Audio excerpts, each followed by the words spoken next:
রাখবেন আল্লাহর দিন সম্পর্কে আল্লাহ রাব্বুল আলামিন 5টি বিষয় স্পষ্ট করে দিয়েছেন। প্রত্যেকটা মুসলিম সন্তানের এটা মুখস্থ রাখা দরকার, মনে রাখা জরুরি।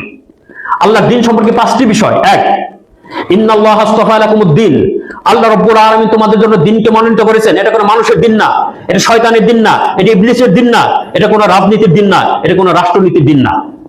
ইন্নাল্লাহা আস্তাফা লাকুমুদ-দ্বীন। এবং মনে রাখতে হবে এই পয়েন্টে, আল্লাহ রাব্বুল আলামিন ইসলামকে মনোনীত করেছেন এবং ইসলাম ছাড়া সকল দিন, সকল ধর্ম আমাদের পদপৃষ্ঠে পদদলিত, আমাদের পায়ের নিচে পদদলিত। ইসলাম ছাড়া সকল দিন হলে, সকল ধর্ম হলে ইবলিসের দিন, শয়তানের দিন। ওই দিনের সাথে ইসলামের বিন্দুমাত্র কোনো সম্পর্ক নেই। আজকে মুখরোচক কিছু স্লোগান দ্বারা, কিছু কথার দ্বারা আমাদের মুসলিম সমাজ বিভ্রান্ত হয়ে যাচ্ছে। অনেকে তাদের সামনে উপস্থাপন করে সকল ধর্মে তো ভাই শান্তির কথাই বলে, সকল ধর্ম তো ভাই ভাই, আমরা আন্তঃধর্মীয় সম্প্রীতির কথা আমরা বলি, আন্তঃধর্মীয় সংলাপের কথা আমরা বলি, আমরা ওই ধর্ম যার যার উৎসব সবার। মনে রাখবেন প্রত্যেকটা স্লোগান হলো ইবলিসের শেখানো স্লোগান, প্রত্যেকটা বক্তব্য হলো ইবলিসের বক্তব্য, শয়তানের বক্তব্য। এই বক্তব্যের সাথে ইসলামের বিন্দুমাত্র কোনো সম্পর্ক নেই। ঈমান যদি আপনারা বুঝতে চান, আল্লাহর দ্বীন যদি বুঝতে চান, প্রথমে আপনাদের মাথায় রাখতে হবে ইন্নাল্লাহা আস্তাফা লাকুমুদ-দ্বীন, আল্লাহ রাব্বুল আলামিন এই দ্বীনকে মনোনীত করেছেন। দুই, ইন্নাদ-দীনা ইনদাল্লাহিল ইসলাম, ইসলাম আল্লাহর নিকটে একমাত্র দ্বীন, অন্য কোন দ্বীনের বিন্দুমাত্র গ্রহণযোগ্য ইসলাম সমর্থন করে না। সুতরাং হিন্দু, খ্রিস্টান, বৌদ্ধ, অন্য যত ধর্মের অনুসারী আছে, আমাদের ইসলামের দাবি হলো তাদের ধর্মকে ঘৃণা করা এবং তাদের ব্যক্তিদেরকে ঘৃণা করা। শয়তান আমাদেরকে কি শিখিয়েছে? যে পাপকে ঘৃণা করো, পাপীকে নয়। কিন্তু ইসলামের দাবি কি? ইসলামের বক্তব্য হলো পরিষ্কার, মনে রাখবেন, দুনিয়ার সকল আলেমদেরকে ডেকে জিজ্ঞেস করবেন, ইমানের অন্যতম শর্ত হলো কুফর এবং কাফির উভয়কে ঘৃণা করতে হবে। কুফরকে যেমন ঘৃণা করতে হবে, কাফিরদেরকে ঘৃণা করতে হবে। অবশ্যই এটা ইমানের মূল দাবি। যতক্ষণ পর্যন্ত আমরা কোন মুসলিম যদি মনে করি ইসলাম ছাড়া হিন্দু ধর্মেও এটা ঠিক আছে, কিংবা তাদের ধর্মের অনুষ্ঠানে একটু যাওয়া যায়, তাদের ধর্মীয় দিবসগুলোতে একটু ব্যবসা করা যায়, তাদের ধর্মের কেনাকাটার ক্ষেত্রে ছাড় দিচ্ছে, সেটা কেনা যায়, মনে রাখবেন প্রত্যেকটাই ইমানের সাথে সাংঘর্ষিক। যতক্ষণ পর্যন্ত আপনার অন্তরে এককভাবে ইসলামের সঠিকত্ব আপনি নিতে না পারবেন, ততক্ষণ পর্যন্ত আপনি মুসলিম হতে পারবেন না। আল্লাহ রাব্বুল আলামিন তিনি পরিষ্কার ঘোষণা দিয়েছেন, ওয়ালা তারকানু ইলাল্লাযিনা যালামু ফাতামাসসাকুমুন নার, খবরটা তোমরা জালিমদের দিকে ঝুঁকে পড়ো না, তাহলে কিন্তু আগুন তোমাদেরকে স্পর্শ করবে। জালিমদের চিন্তা, তাদের চেতনা, তাদের মতবাদ, তাদের আলোচনা, তাদের মাহফিল, তাদের উৎসব, তাদের সমাবেশ, তাদের বাজারঘাট, এর কোনো ক্ষেত্রেই আমাদেরকে বিন্দুমাত্র তাদের কাছে ঝুঁকে পড়ার কোনো সুযোগ নেই। ইসলাম আমাদেরকে অনুমতি দেয় না তাদের বিকল্প তালাশ করার, অনুমতি দেয়নি তাদের অনুসরণ করার, অনুমতি দেয়নি তাদের মতো হওয়ার। কোনো ক্ষেত্রেই না, জীবনের কোনো ক্ষেত্রেই আপনি অমুসলিমদের মতো হবেন, তাদের মতো কথা বলবেন, তাদের মতো আচরণ করবেন, এমন সুযোগ কিন্তু ইসলাম আপনাকে কখনো দেয়নি।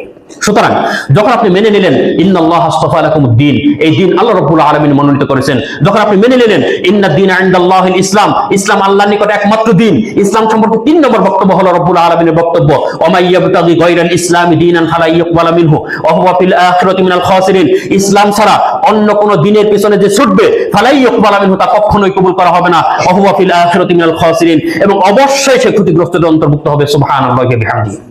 এরপর রব্বুল আলামিন ইসলাম সম্পর্কে 4 নম্বর বক্তব্য দিয়েছেন, আল-ইয়াউমা আকমালতু লাকুম দীনাকুম ওয়া আতমামতু আলাইকুম নি'মাতি ওয়া রাদিতু লাকুমুল ইসলাম দীনা। আল্লাহ রাব্বুল আলামিন ইসলামকে পূর্ণাঙ্গ করে দিয়েছেন, ইসলামের প্রতি সন্তুষ্ট হয়েছেন এবং দিন হিসেবে তিনি ইসলামের প্রতি সন্তুষ্ট হিসেবে ইসলামকে মনোনীত করেছেন। সুবহানাল্লাহি ওয়া বিহামদিহি। আর ইসলাম সম্পর্কে 5 নম্বর বক্তব্য হলো, ওয়াল্লাযী আরসালা রাসূলাহু বিল হুদা ওয়া দীনিল হক লিইয়ুযহিরাহু আলা দ্বীনি কুল্লিহি ওয়া কাফা বিল্লাহি শাহীদা ওয়ালাউ কারিহাল মুশরিকুন ওয়ালাউ কারিহাল কাফিরুন। তিনি আল্লাহ রাসূলকে পাঠিয়েছেন ইসলামকে দিয়ে, এবং এইজন্যই দিয়েছেন ইসলামকে লিইয়ুযহিরাহু আলা দ্বীনি কুল্লিহি, যেন সকল দিনের উপরে এই দিনের শ্রেষ্ঠত্ব প্রমাণ করা যায়, এই দিনকে বিজয়ী করা যায়। ওয়ালাউ কারিহাল মুশরিকুন, যদিও সকল মুশরিকরা সেটা অপছন্দ করবে, ওয়ালাউ কারিহাল কাফিরুন, যদিও সকল কাফিররা সেটা অপছন্দ করবে, ওয়া কাফা বিল্লাহি শাহীদা, এই দিনের শ্রেষ্ঠত্ব সম্পর্কে, দিনের একত্ব সম্পর্কে, দিনের সঠিকত্ব সম্পর্কে রব্বুল আলামিন যে সাক্ষ্য দিয়েছেন সেটাই যথেষ্ট। সুবহানাল্লাহি ওয়া বিহামদিহি। এই কারণে মুশরিকদেরকে আল্লাহ রাসূল সাল্লাল্লাহু আলাইহি ওয়াসাল্লাম, আল্লাহ রাব্বুল আলামিন তাকে ঘোষণা দিলেন, মুশরিকদেরকে ডাকো, ডেকে বলো, কুল আইয়ু শাইইন আকবারু শাহাদা, হে মুশরিকরা তোমরা বলো সাক্ষ্য হিসেবে কে সবচেয়ে বড়? অতঃপর তুমি উত্তর দাও, কুলিল্লাহু শাহীদুম বাইনি ওয়া বাইনাকুম, আল্লাহ রাব্বুল আলামিন সাক্ষ্য হিসেবে সবচেয়ে বড়। সুবহানাল্লাহি ওয়া বিহামদিহি। সমগ্র মানুষ যদি ঈমান না আনে, সমগ্র মানুষ যদি ইসলামের অনুসরণ না করে, সবাই যদি পছন্দ করে, এরপর ইসলাম শ্রেষ্ঠত্বের জায়গা, ইসলাম এককভাবে সঠিকত্বের জায়গা। মনে রাখবেন আমরা ইসলামের সাথে শ্রেষ্ঠ শব্দটা যোগ করার বিরোধী। কেন? অনেক সময় যখন আমরা বলি ইসলাম শ্রেষ্ঠ ধর্ম, তার মানে অন্য ধর্মের সঠিকতাকে স্বীকার করে দেওয়া হয়, যে ওটাও চলে কিন্তু ইসলাম শ্রেষ্ঠ। কিন্তু না, ইসলাম হচ্ছে একমাত্র সঠিক ধর্ম, ইসলাম হচ্ছে একমাত্র দিন। অন্য দিনগুলো শয়তানের দিন, ইবলিসের দিন, বাতিল দিন। সেই দিনের বিরুদ্ধে আমাদের বিদ্রোহ, দিনের বিরুদ্ধে আমাদের যুদ্ধ, অন্য সকল দিনের বিরুদ্ধেই আমরা তাদেরকে ঘৃণা করি, আমরা তাদের প্রত্যাখ্যান করি, আমরা তাদেরকে লানত দিই, তাদের অভিশাপ দিই। আর যদি তারা না মানে, তারা যখন আমাদের বিরুদ্ধে আসে, আমরা তাদের বিরুদ্ধে যুদ্ধের ঘোষণা দিই। আর রব্বুল আলামিন তিনি আমাদেরকে জানিয়েছেন।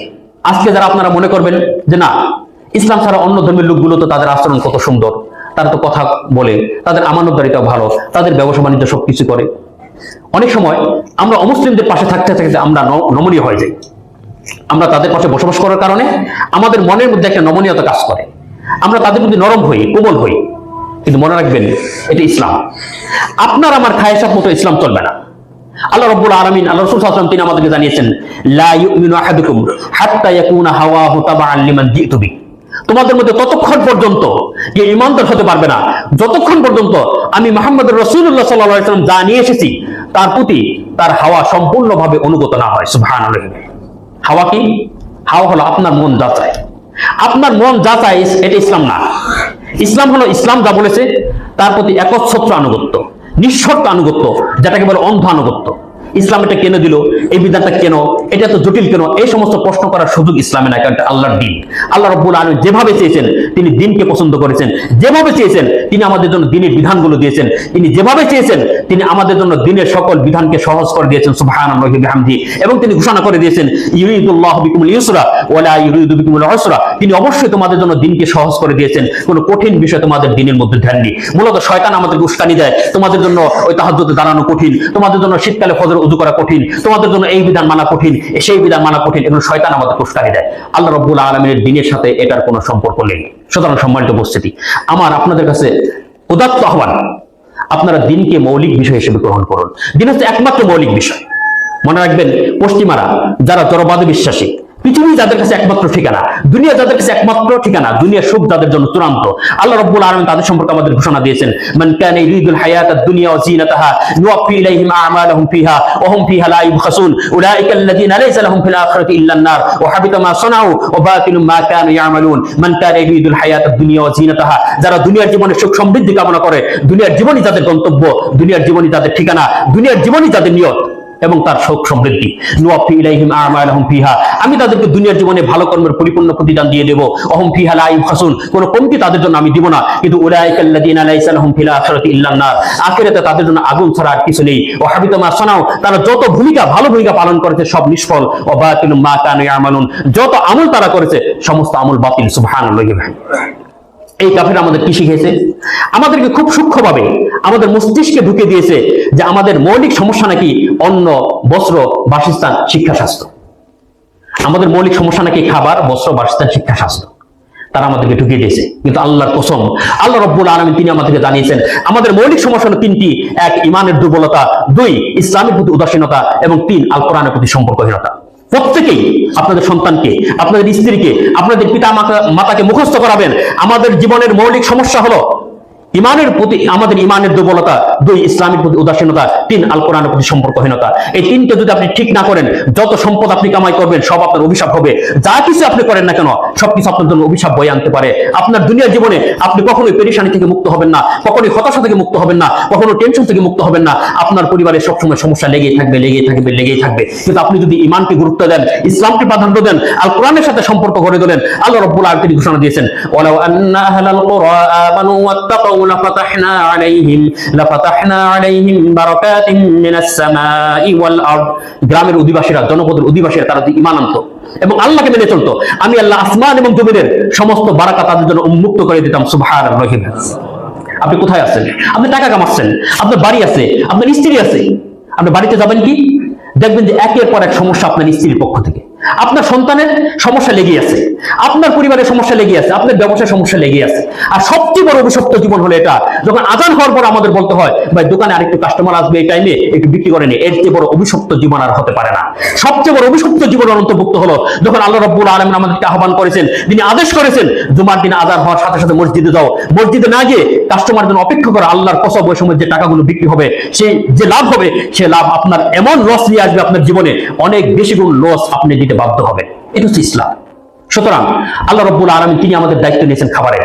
তিনি দায়িত্ব নিয়েছেন পোশাকের, তিনি সবকিছুর দায়িত্ব নিয়ে নিয়েছেন, কিন্তু তিনি আমাদের কাছে চেয়েছেন আমিনু বিল্লাহি ওয়া রাসূলি, তোমরা ঈমান আনো আল্লাহর প্রতি, রাসূলের প্রতি। তিনি আমাদেরকে চেয়েছেন ইসলামকে প্রাধান্য দেওয়া, তিনি আমাদের কাছে চেয়েছেন, তিনি আমাদের পরিচয় করে দিয়েছেন আউযু বিল্লাহি মিনাশ শাইতানির রাজীম, ইয়া আইয়ুহান নাস ক্বাদ জাআতকুম মাউইযাতুম মির রাব্বিকুম ওয়া শিফাউল লিমা ফিস সুদুর ওয়া হুদাও ওয়া রাহমাতুল লিল মুমিনিন ওয়া বিফাদলিল্লাহি ওয়া বিরাহমাতিহি ফাবিযালিকা ফালিয়াফরাহু ওয়া খায়রুম মিম্মা ইয়াজমাউন। হে মানুষ, তোমাদের জন্য তোমাদের রবের ওয়াজ এসেছে।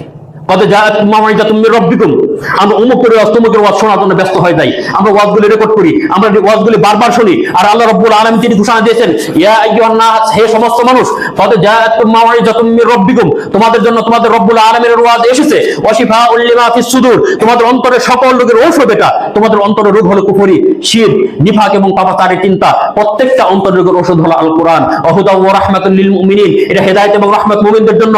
বল বিফাদলিল্লাহি ওয়া বিরাহমাতিহি, বলে দাও এটা আল্লাহর অনুগ্রহ এবং দয়া। ভাবি যালিকা ফালিয়াফরাহু, মানুষের উচিত আল কোরআন নিয়ে আনন্দিত হওয়া, গর্বিত হওয়া, সন্তুষ্ট হওয়া। ওয়া খায়রুম মিম্মা ইয়াজমাউন, মানুষ যা কিছু জমা করেছে সব কিছু আল কোরআন হলো উত্তম, হলো সুবহানাল্লাহি ওয়া বিহামদিহি। কিন্তু আমরা কি আল কোরআনকে শ্রেষ্ঠ হিসেবে নিয়েছি?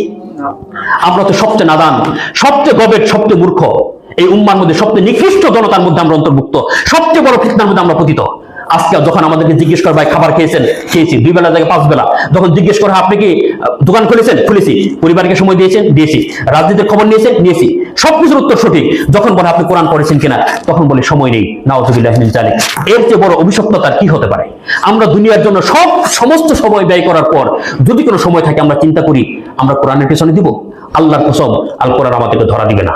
আর আমাদের মতো লোকদের জন্য আল্লাহ রাব্বুল আলামিন তিনি আমাদেরকে জানিয়েছেন, আমরা যার শাফায়াতের কাঙ্গাল, হযরত মুহাম্মদ সাল্লাল্লাহু আলাইহি ওয়াসাল্লাম যার শাফায়াতের আমরা মুখাপেক্ষী, জান্নাতে প্রবেশ করার জন্য আল্লাহ রাব্বুল আলামিন তিনি জানিয়েছেন, তিনি কিয়ামতের দিন অভিযোগ দায়ের করবেন উম্মত সম্পর্কে। ওয়াকালার রাসূলু ইয়া রাব্বি ইন্না কওমি ইত্তাখাযু হাযাল কুরআন মাহজুরা, হে আমার রব, আমার এই কোরআনকে, আমার এই কওম আমার পরে কোরআনকে পরিত্যক্ত করে রেখেছিল, না তারা পড়েছে, না তারা অনুধাবন করেছে, না তারা তাফসীর চর্চা করেছে, না তারা এর উপর আমল করেছে। সুবহানাল্লাহি ওয়া বিহামদিহি। সুতরাং সেই অভিযোগ যদি তিনি দায়ের করেন, আমাদের অবস্থাটা কেমন হবে? এই কারণে সম্মানিত উপস্থিতি, আমি আপনাদের কাছে যে বার্তা নিয়ে এসেছি তা হলো দিনকে মৌলিক বিষয় হিসেবে গ্রহণ করুন। একমাত্র জীবনের মৌলিক বিষয় আল্লাহর দ্বীন, আর আল্লাহর দ্বীন একমাত্র জীবনের মৌলিক বিষয়। জীবনের সকল সমস্যা থেকে বাঁচার জন্য প্রথমে আপনাদেরকে জীবন সম্পর্কে জানতে হবে। আমরা যদি জীবনকে নিয়ে প্ল্যান করি, জীবনের সমস্যা থেকে বাঁচার চিন্তা করি, প্রথমে আমাদের জানতে হবে জীবন কি। মনে রাখবেন, আমাদের জীবন হলো 3টা অংশকে কেন্দ্র করে। 1 দুনিয়ার জীবন, 2 কবরের জীবন এবং 3 আখিরাতের জীবন। যদি কোনো ব্যক্তি দুনিয়াতে পর্যাপ্ত সফল, কাফেররা, আল্লাহ রাব্বুল আলামিন দুনিয়াতে তাদেরকে সব দিয়েছেন, কিন্তু মৃত্যুর সাথে সাথে আল্লাহ রাব্বুল আলামিন তাদের আযাবের কথা জানিয়েছেন। মনে রাখবেন, আল্লাহ কিতাব আমাদেরকে সাক্ষ্য দিয়েছে, আল্লাহ কিতাব আমাদেরকে জানিয়েছে, কোন ব্যক্তি যখন জান্নাতে হয়, আল্লাহ রাব্বুল আলামিন মৃত্যুর সময় তাদেরকে সংবাদ দিয়ে দেন তোমরা জান্নাতে প্রবেশ করো। আর কোন ব্যক্তি যখন জাহান্নামী হয়, তখন আল্লাহ রাব্বুল আলামিন তার মৃত্যুর সময় তাকে জাহান্নামের সংবাদ দিয়ে দেন এবং জাহান্নামে প্রবেশ করতে বলেন। আপনারা আল কোরআনের 16 নম্বর সূরা, সূরাতুন নাহলের 28 থেকে 32 নম্বর আয়াত পর্যন্ত পড়বেন। আল্লাহ রাব্বুল আলামিন ঘোষণা দিয়েছেন, আল্লাযীনা তাতাওয়াফাহুমুল মালায়েকাতু তাইয়্যিবিন ইয়াকুলুনা সালামুন আলাইকুম উদখুলুল জান্নাতা বিমা কুনতুম তা'মালুন। যারা ঈমানদার, তাদেরকে ঈমানের অবস্থায় যখন ফেরেশতারা মালাকুল মউত যখন প্রাণ হরণ করেন, তাদেরকে বলা হয় সালামুন আলাইকুম, তোমাদের জন্য আল্লাহর পক্ষ থেকে সালাম। উদখুলুল জান্নাতা, তোমরা জান্নাতে প্রবেশ করো, বিমা কুনতুম তা'মালুন, তোমাদের উত্তম আমলের জন্য। সুবহানাল্লাহি ওয়া বিহামদিহি। আর যারা জাহান্নামী, আল্লাযীনা তাতাওয়াফাহুমুল মালায়েকাতু যালিমি আনফুসিহিম, আর যারা তাদের উপর জুলুম করার অবস্থায়, যারা পাপাচারের অবস্থায়, কুফরের অবস্থায়, শিরকের অবস্থায় যাদের প্রাণ হরণ করা হয়, তখন তারা উল্টো সালাম দেয়, তারা উল্টো মালায়েকাদেরকে সালাম দেয়, আত্মসমর্পণ করে তাদের নিকটে, এবং তখন তাদেরকে বলা হয় আজকে আর কোনো সুযোগ তোমাদের জন্য নেই। উদখুলু, তোমরা প্রবেশ করো জাহান্নামের দরজা দিয়ে, আর তোমাদেরকে জাহান্নামে অভ্যর্থনা জানানোর জন্য যথেষ্ট। সুবহানাল্লাহি ওয়া বিহামদিহি। সুতরাং উপস্থিতি, আমাদের মাথায় রাখতে হবে আমাদের জীবনের 3টি অংশ, দুনিয়ার জীবন, কবরের জীবন এবং আখিরাতের জীবন। এখন দুনিয়াতে আপনি সফল, কাফেররা দুনিয়াতে সফল, কারণ আল্লাহ রাব্বুল আলামিন তাদেরকে দুনিয়াতে সফল হওয়ার সর্বোচ্চ জায়গা দিয়ে দিয়েছে। কত সম্পদ আপনার লাগবে, কত ক্ষমতা আপনার লাগবে, সব আল্লাহ রাব্বুল আলামিন তাদেরকে দিয়েছেন। এরপর মৃত্যুর সময় তাদের জন্য অনন্ত জীবনের জন্য জাহান্নামের দরজা। আর মুমিনগণ, আল্লাহ রাব্বুল আলামিন তাদেরকে বলে দিয়েছেন দুনিয়া হলো তোমার পরীক্ষার জন্য, তোমার পরীক্ষার জায়গা। এখানে তুমি চেষ্টা করো যতটুকু তোমার জন্য বৈধ তুমি গ্রহণ করো। কিন্তু অতিমাত্রায় কাফেরদের আমরা যখন দেখি যে কাফেররা অনেক সম্পদের অধিকারী, অনেক মালের অধিকারী, তাদের ব্যবস্থাপনা এমন, তাদের টাকা পয়সা এমন, তখন আমরা তাদের মতো হওয়ার চেষ্টা করি।